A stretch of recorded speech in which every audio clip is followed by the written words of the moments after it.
श्रावण महिन्याच्या दुसऱ्या सोमवारी अक्कलकोट रोड परिसरातील ब्रह्ममठ होडगी येथील शिवमंदिरात धार्मिक वातावरणात विविध धार्मिक अनुष्ठानांचे आयोजन करण्यात आले। यावेळी माजी केंद्रीय गृहमंत्री सुशीलकुमार शिंदे यांच्यासह माजी महापौर संजय हेमगड्डी, नगरसेवक शिवानंद पाटील, प्राध्यापक अशोक निंबर्गी, माजी उपमहापौर प्रवीण डोंगरे आदी मान्यवर उपस्थित होते। शिवाचार्य महास्वामी यांच्या प्रमुख उपस्थितीत यावेळी महागंगा आरती करण्यात आली। भाविकांनी मोठ्या श्रद्धेने आरतीमध्ये सहभाग घेत भगवान शिवाची आराधना केली। धार्मिक अनुष्ठान व पूजाविधी पूर्ण झाल्यानंतर माजी केंद्रीय मंत्री सुशीलकुमार शिंदे यांनी माध्यमांशी संवाद साधला। यावेळी त्यांनी श्रावण महिन्याचे धार्मिक महत्त्व, भगवान शिवावरील श्रद्धा आणि सामाजिक ऐक्य याबाबत आपले विचार व्यक्त केले।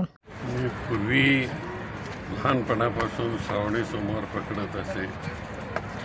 दर श्रावणी सोमवाराला इथे मी पूर्ण दिवस उपवास करत असे, पण गेले 4-5 वर्ष झालं मी काही येत नव्हतो। पण आज स्वामीजीने आमंत्रण दिलं।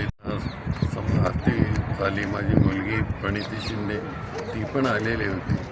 तर असा हा आमचा सोलापूरचा सोहळा सगळ्यांना आशीर्वाद देऊन जातो आणि सोलापूरला सुखी ठेवतो असं सिद्धरामेश्वर आणि मंदिर परिसरात यावेळी भक्तिमय वातावरण निर्माण झाले होते।